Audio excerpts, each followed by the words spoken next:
माया नाम की एक लड़की अपनी माँ रमा और पिता सुरेश के साथ रहती थी। माया का परिवार बहुत गरीब था। उसके माता पिता मजदूरी का काम करते थे। बड़ी मुश्किलों से उनके घर का खर्चा जैसे तैसे निकाल पाते थे। कुछ ही दिनों में दिवाली का त्योहार आने वाला था और इधर माया के माता पिताजी को कोई काम नहीं मिल पा रहा था।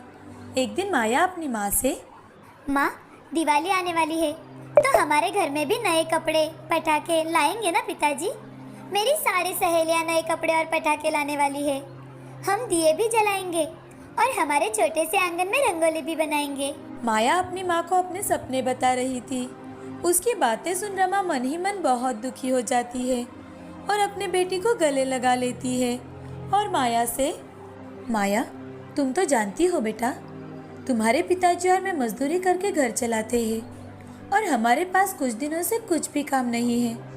हमारी किस्मत बाकी के लोगों की तरह नहीं है, लेकिन फिर भी अगर कहीं कुछ बन पाए तो जरूर लेकर आएंगे बेटा। माया अपनी माँ की बातें सुनकर नाराज हो जाती है और घर के पास एक पेड़ के नीचे जाकर बैठती है। माया को नाराज देख रमा की आंखों में आंसू आ जाते हैं।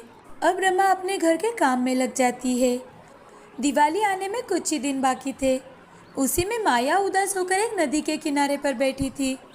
उसी समय दो बच्चियां माया के पास खेलते हुए आई और उसमें से एक, जिसका नाम रूपाली था, वो माया के पास आकर, तुम ऐसे अकेले क्यों बैठी हो? तुम चाहो तो हमारे साथ खेल सकती हो। मैं तुम्हारे साथ नहीं खेल सकती। मैं गरीब परिवार से हूँ और तुम तो अमीर परिवार से लगती हो। तुम्हारे माँ पिताजी तुम्हें मेरे साथ खेलने पर डांटेंगे। क्या? वो हमें क्यों डांटेंगे? तुम गरीब हो इसलिए? ऐसा कुछ भी नहीं है। गरीब आदमी भी चाहे तो मेहनत करके पैसा कमाकर अमीर हो सकता है। रूपाली की बातें सुन माया उससे दोस्ती कर लेती है। खेल खेलने के बाद रूपाली माया को अपने घर दिवाली पर आने के लिए कहती है और माया बहुत खुश हो जाती है। और घर पहुंचते ही माया माँ को रूपाली के बारे में बताती है। माँ, मुझे रूपाली ने अपने घर दिवाली के लिए बुलाया है, तो मैं जा सकती हूँ ना? बेटा, हम गरीब लोग हैं। रूपाली के माँ पिताजी को तुम्हारा वहाँ जाना बिल्कुल पसंद नहीं आएगा। रमा माया को समझाती है, लेकिन माया माँ के पास जिद करते हुए, रूपाली ने मुझे बुलाया है तो मैं जाऊंगी जाऊंगी जाऊंगी। माया के जिद के कारण रमा उससे, ठीक है चले जाना। दिवाली के दिन माया अपनी पुरानी अच्छे से धोई हुई ड्रेस पहनकर रूपाली के घर पहुंचती है। रूपाली भी माया को देखकर बहुत खुश हो जाती है। तभी रूपाली अपनी माँ से, माँ सुनो ना, माँ ये मेरी सहेली माया है। रूपाली की माँ सुशीला और पिताजी ओम माया को देखकर जरा भी खुश नहीं थे। माया की गरीबी उसके कपड़ों में से झलक रही थी और रूपाली किसी भी गरीब घर के बच्चे से दोस्ती करे ये उन्हें बिल्कुल पसंद नहीं था। रूपाली के पिताजी रूपाली को एक साइड में लेकर जाते हैं और उससे, रूपाली, तुम्हें कितनी बार बताया है कि गरीब लोगों से दोस्ती मत करो। तुम इन गरीब लोगों को नहीं जानती बेटी। पहले अमीर लोगों से दोस्ती करते हैं और उसके बाद में उनके घर चोरी करते हैं। रूपाली और रूपाली के पिताजी की बातें बाहर खड़ी माया ने सुन ली। उसे बहुत बुरा लगा। उसे अपनी माँ की बातें याद आने लगी और वो रोते हुए वहाँ से बाहर निकल जाती है। दूर खड़ी रहकर आसमान में फूटते पटाखे देखने लगती है। इधर रूपाली भी ओम के सामने कुछ नहीं बोल पाती और बाहर आकर पटाखे फोड़ने लगती है। माया दूर खड़ी रहकर रूपाली को देख रही थी और तभी बाहर से एक रॉकेट आकर रूपाली के पीछे गिर जाता है। रूपाली उसके पास ही खड़ी थी।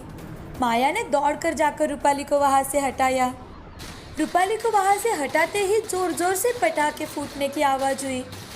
आवाज़ सुनकर सभी बाहर आ जाते हैं। पटाखे फूटने से माया के पैरों में और हाथों में चोट आई थी।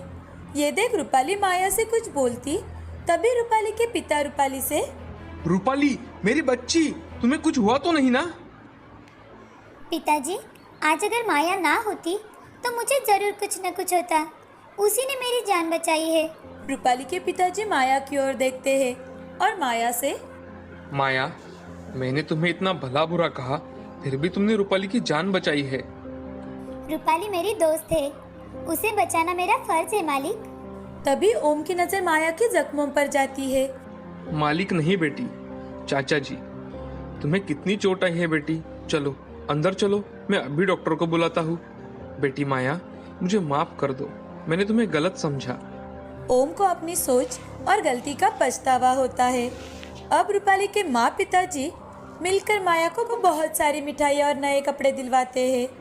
माया उसे देखकर बहुत खुश हो जाती है और घर चली जाती है। घर जाकर देखती है तो उसकी माँ उदास बैठी कुछ सोच रही थी। तभी माया अपनी माँ के पास जाकर, माँ, पिताजी, देखो तो ओम चाचा जी ने हमें कितनी सारी मिठाई और नए कपड़े दिलवाए हैं।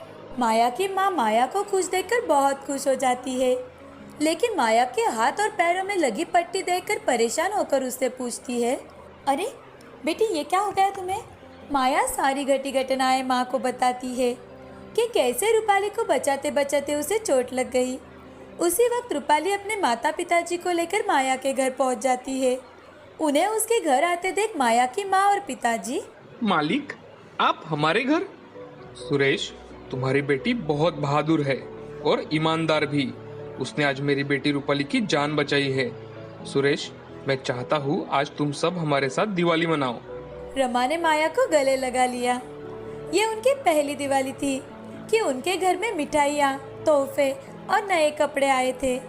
उन सब ने नए कपड़े पहनकर रूपाली के परिवार के साथ मिलकर दिवाली मनाई।